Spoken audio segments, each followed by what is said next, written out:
Assalamu alaikum dear students. Today we are going to recite a new English poem.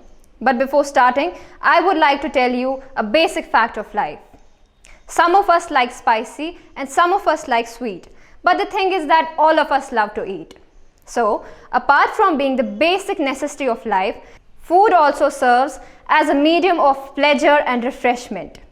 So today we are going to study the poem It's Fun to Cook, in which we'll go through the processes and procedures involved while cooking the food. Let's see the video of this poem and try to understand what it means. It's fun to cook. When you're cooking in the kitchen, you're learning all the while to pour and measure, mix and stir, and sift flour into a pile. Scrub your hands before you start. Then gather up the gear, like pots and pans and measuring cups that you use throughout the year.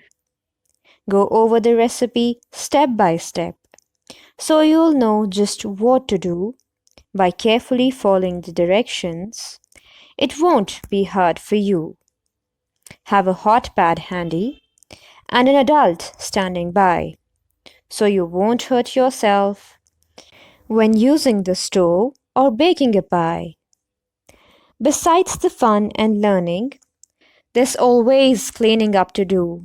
And even though it's quite a chore, it's part of cooking too.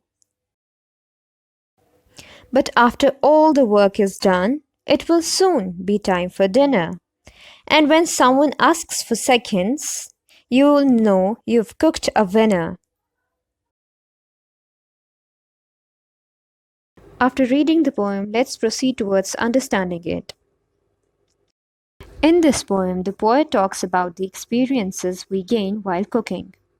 We learn various things that are required to prepare a meal. In this poem, the poet has compared the process of cooking to the major tasks of life. The poet says that in order to attain our goal in life, we have to go through various processes. In the first stanza, the poet says that while cooking, we learn various things that are required to make a meal. A few of the things we learn are pouring, mixing, measuring, stirring, and sifting the flour into a pile. So, while cooking the food, we are learning all the while. But before starting the process of cooking, we should wash our hands properly, then collect different things required for cooking, like pots, pans, and measuring cups that are used while cooking throughout the year. After collecting all the utensils, we need to follow a particular procedure to cook. The cooking will seem very simple if we follow the processes in the required order. If we follow the directions carefully, then it won't be difficult for us to cook the food. While you're cooking, you need to have an adult standing by your side, so that in case of any emergency, they may help you out or they may guide you whenever you want their guidance.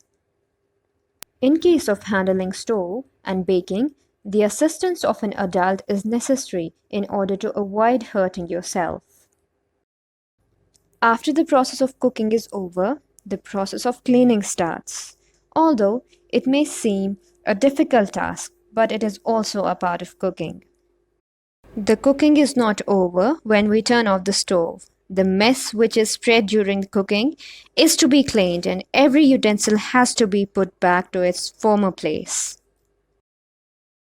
And when we are done with the process of cooking, it will soon be time for dinner.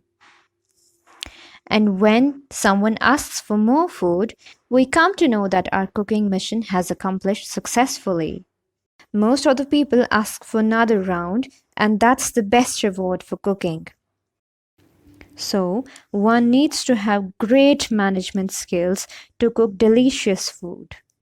In short, we can say that the process of cooking gets accomplished after going through various processes.